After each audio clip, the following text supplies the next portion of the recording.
Kenobi season finale, done and dusted. I'm going to tell you guys my thoughts on this episode. Let me know in the comments below, what did you guys think of this episode? Did you love it? Did you hate it? Smash it down below. Smash that like button, click subscribe, and let's jump straight into this review of Obi-Wan Kenobi, episode 6, right now.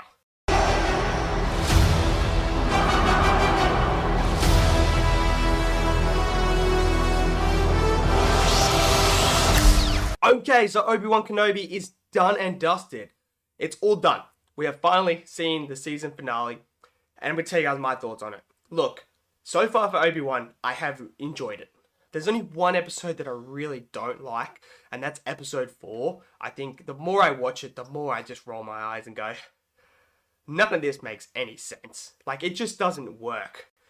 So that's really my own nitpick, is like that episode is like the one that's just like, okay, that's really bad. Like, yeah, it's awful. But I was a bit skeptical coming into this because we know 6 episode series just aren't the way to go. Like, you got to go 10 episodes or more to really flush out a story.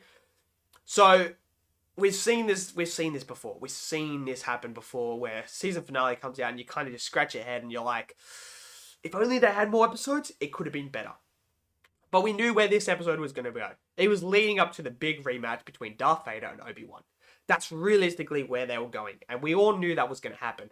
So basically, Obi-Wan leaves straight away, gets onto the little ship and flies out so that they can all get the safety while Vader chases him. That was the whole plan. It worked. Vader went after him. They went down to a planet.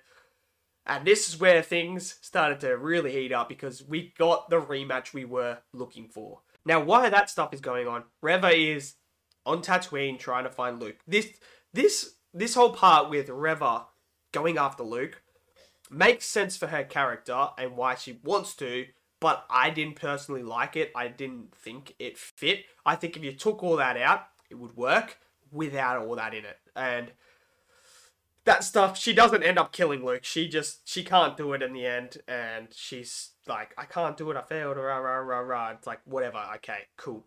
That stuff is done and dusted. But let's get to the really, really good part, and it's the fight with Anakin and Obi-Wan. Or should I say Lord Vader and Obi-Wan. This fight is the best lightsaber duel in the Disney era. It is absolutely incredible. Not because of the way it was. It was really, really good. It was choreographed brilliantly, but it's the emotional weight behind every strike. You feel that. I felt every emotion from both of them during this whole entire fight. Every time Vader was attacking Obi-Wan, you could feel the anger, the hatred towards Obi-Wan every time he struck, and you could feel it coming from Obi-Wan of his emotion as well. It was absolutely incredible. And the way that this fight went on made total sense, because you got to remember, Obi-Wan and Anakin know each other inside out. They fought with each other, they fought beside each other, they've trained with each other. So Obi-Wan knows his moves inside out. He knows exactly how he fights, what he taps into to get his power, and taps into and what he's trying to do. So this was awesome. Like, Obi-Wan gets thrown into like a hole. Like, Vader does an insane force thing where it cracks up the whole like big hole in the thing, and he falls in there. So he starts throwing rocks on top of him. Obi-Wan obviously catches them just and keeps a pocket there so it doesn't crush him, and then he disperses them back out. Vader then walks off thinking, look, it's done and dusted. I've done it. I've done what I came to do, and that's destroy my old master. My biggest failure, to lose to him.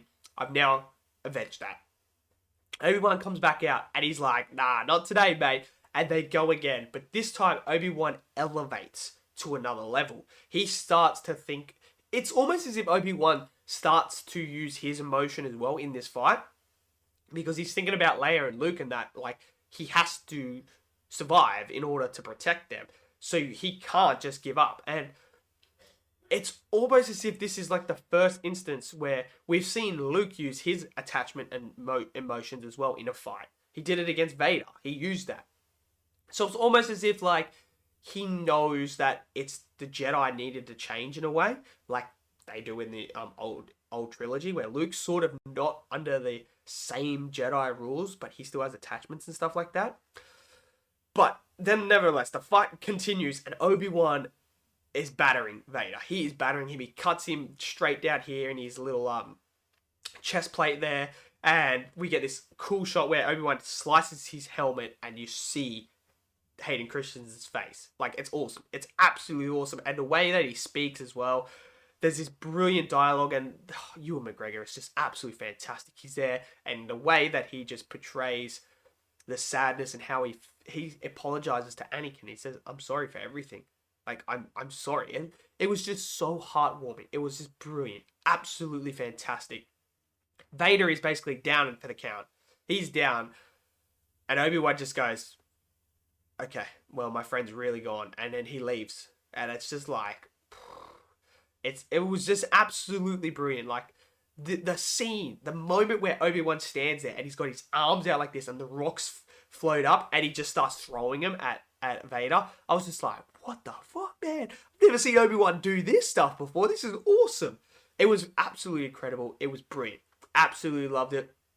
We obviously, Obi-Wan goes, Luke's safe. We get that iconic line of him saying to Luke when he meets Luke for the first time, like proper face to face.